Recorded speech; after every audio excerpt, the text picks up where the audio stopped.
There was a time when nearly everybody with a smartphone had at least one gacha game installed. But before modern games normalized pity systems, battle passes, and endless collaborations, there was one game that truly felt magical.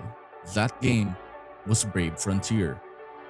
For a lot of people, Brave Frontier wasn't just another mobile RPG, it was their first real experience with live service gaming. The summon animations, the pixel art, the overpowered units, the impossible bosses, and the feeling of finally pulling that character you wanted after saving gems for weeks. And honestly, few mobile games have managed to recreate that feeling since. Released by Gumi in 2013, Brave Frontier exploded during the early smartphone gaming. At a time when mobile games were still seen as simple distractions, Brave Frontier showed players that a phone RPG could actually feel massive. The game mixed classic JRPG energy with addictive collection mechanics. Its pixel art was gorgeous for its time, and every unit felt memorable. You didn't just collect characters, you collected legends. The game also benefited from timing. Anime culture was growing rapidly online, YouTube gaming communities were expanding, and mobile gaming was becoming more socially accepted. Brave Frontier arrived at exactly the right moment. One of the biggest reasons Brave Frontier became so beloved was the progression system. Every new summon felt meaningful, whether it was Maxwell, Shida, Avant, or any of the game's iconic units. Players genuinely formed attachment to their teams. And unlike many modern gachas, Brave Frontier had a simpler charm. The combat wasn't overloaded with systems, the visuals were readable, the game respected your imagination. Even the music hit surprisingly hard.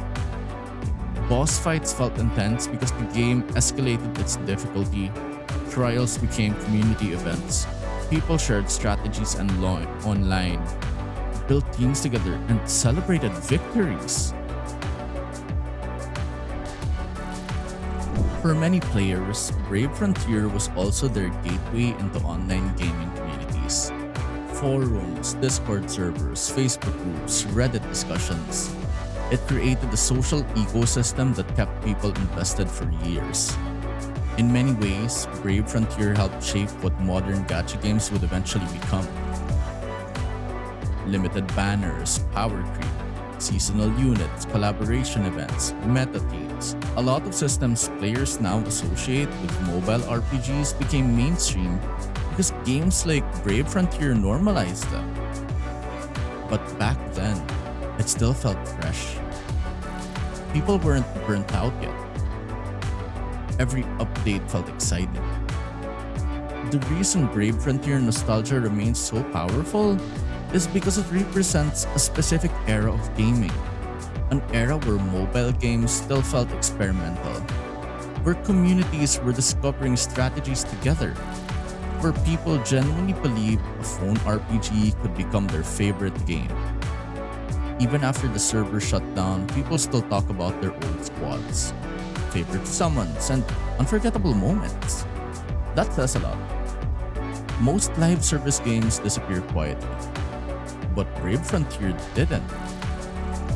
Another reason Brave Frontier remained memorable was because of how social it became. People didn't just play the game silently, they talked about it constantly.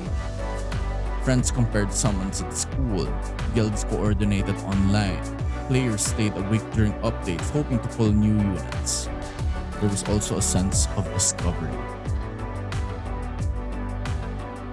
Back then, information wasn't instantly available the way it is now. So when people found powerful combinations or hidden strategies, it genuinely felt exciting. That atmosphere created memories that lasted far beyond the game itself. And honestly, that feeling is something modern mobile gaming sometimes struggles to recreate. And maybe that's why Brave Frontier continues to matter. Not because it was perfect, but because for a brief moment in gaming history, it made mobile RPGs feel limitless. And for those people who were there, that feeling is hard to forget.